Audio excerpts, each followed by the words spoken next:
m'appelle Jenny, j'ai 23 ans et je vais vous parler d'un livre que j'ai lu il y a 2 ans. Un livre qu'un ami exceptionnel m'a offert et qui m'a inspirée, m'a donné envie de faire et de penser des choses extraordinaires. Alors, La moitié du ciel, c'est un livre extraordinaire qui parle de femmes extraordinaires partout dans le monde qui ont combattu et qui continuent de combattre l'oppression. Un peu plus tôt dans l'année, un ami m'a demandé, j'ai parlé de ce livre à un ami, il m'a demandé, mais pourquoi la moitié du ciel? Pourquoi seulement la moitié? Et j'ai répondu, tu sais, si les femmes portent la moitié du ciel, l'autre moitié, c'est donc les hommes qui la portent. Et c'est comme ça que j'ai trouvé mon thème. Ce livre m'a inspirée dans mes convictions et dans les valeurs qui m'animent aujourd'hui. Et ce livre a aussi ce qui a en grande partie déclenché l'idée de Factory. Donc pour rappel, Factory, c'est une association qui œuvre dans la réduction de la production des déchets, dans la création d'emplois pour les femmes en difficulté d'insertion sociale, économique et professionnelle, et dans la promotion de la participation des jeunes au développement de Madagascar. Donc la question maintenant, c'est pourquoi les femmes? Pourquoi les femmes? Pourquoi j'ai décidé de prioriser les femmes, de créer de l'emploi principalement pour les femmes? Pourquoi à 23 ans, j'ai décidé d'investir pour les femmes et pas investir pour un iPhone X? La première réponse réside dans ce livre. J'ai découvert dans les pages les histoires de femmes du monde entier qui combattent l'oppression, qui ont des difficultés simplement parce qu'elles sont des femmes. Donc ces histoires déjà m'ont touchée. La deuxième réponse, je l'ai trouvée dans ma propre famille. La plupart des femmes de ma famille n'ont pas eu le droit de travailler, n'ont pas eu le droit d'avoir des ambitions, n'ont pas eu le droit de réussir parce que leur mari avait décidé que la place des femmes, c'était à la maison, à s'occuper du foyer, et que peu importe le salaire que le mari gagnait, c'était amplement suffisant pour toute la famille. La troisième réponse réside dans mes expériences de bénévolat et de volontariat. J'ai eu la chance, j'ai eu le bonheur de côtoyer des femmes des différentes franges de la population malgache. J'ai réellement compris et senti leurs histoires et j'ai découvert leur détresse. J'ai réalisé qu'il n'y a pas que les femmes dans ce livre qui combattent l'oppression.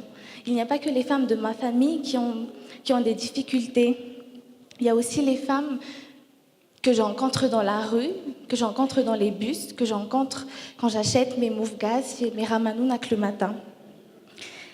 Et quand en plus j'ai rencontré les femmes sourdes et muettes de l'association ACAM, que j'ai rencontrée grâce à ma tante qui est elle aussi sourde et muette, des femmes qui n'ont pas eu accès à l'éducation à cause des parents qui ont trouvé inutile d'investir en elle parce qu'en plus elle était une femme et en situation de handicap,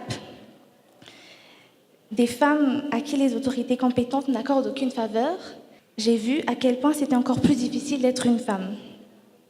Et c'est pour ces raisons que j'ai décidé que j'allais agir pour ces femmes, que si j'avais le pouvoir de faire quelque chose ou de changer les choses, j'allais faire ça pour ces femmes. Et depuis sa création, Factory a créé de l'emploi pour 5 femmes malentendantes. Factory a amélioré les conditions de vie de 5 familles en autonomisant ces femmes. Parce que voyez-vous, en fin de compte, même si le mari travaille et est convaincu que son salaire est suffisant, la femme est toujours en mesure d'apporter de la valeur, de faire sa part pour le foyer et pourquoi pas pour le pays. Alors à la question, quelle est la place des femmes dans le développement? Quel est l'avenir des femmes à Madagascar? Ma réponse est aux côtés des hommes. La place des femmes est aux côtés des hommes, tout comme la place des hommes est aux côtés des femmes. À travailler ensemble, à avancer ensemble, en ayant les mêmes droits et donc les mêmes devoirs et en ayant également les mêmes opportunités. Les femmes, tout comme les hommes, ont un rôle clé dans le développement de Madagascar. Alors un ami m'a demandé récemment, mais pourquoi les femmes ont besoin d'être poussées? Et la réponse est que les femmes n'ont absolument pas besoin d'être poussées. Ce sont les hommes et la société qu'il faut éduquer. Il faut apprendre à nos hommes, à nos fils, à notre société et parfois à nos filles que les femmes ont beaucoup plus à offrir au monde que ce qu'on leur impose de donner. Aujourd'hui, on a donné la parole aux femmes, on a donné aux femmes l'opportunité de prouver ce dont elles sont capables en racontant leurs histoires et leurs combats. Mais encore une fois, pour promouvoir les femmes, il n'y a que des femmes. Pourquoi? Donc, comment expliquez-vous que pour défendre la cause des enfants, ce sont les grandes personnes qui agissent. Pour défendre la cause des personnes en situation de handicap, ce sont les personnes qui ne sont pas handicapées qui agissent. Alors pourquoi, pour défendre la cause des femmes, il n'y a que les femmes? Donc, alors, quel est l'avenir des femmes à Madagascar? Au même titre que l'on fait à chaque fois la promotion des femmes, il faut aussi et surtout éduquer les hommes et notre société. Alors aujourd'hui, je suis très fière. Je ne suis pas ici pour promouvoir mon statut de femme.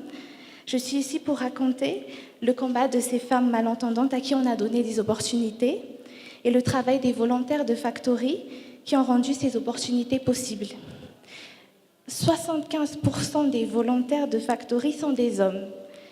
Ils sont vraiment engagés, ils travaillent dur pour Factory et sans même le savoir, ils combattent chaque jour pour les droits des femmes malentendantes.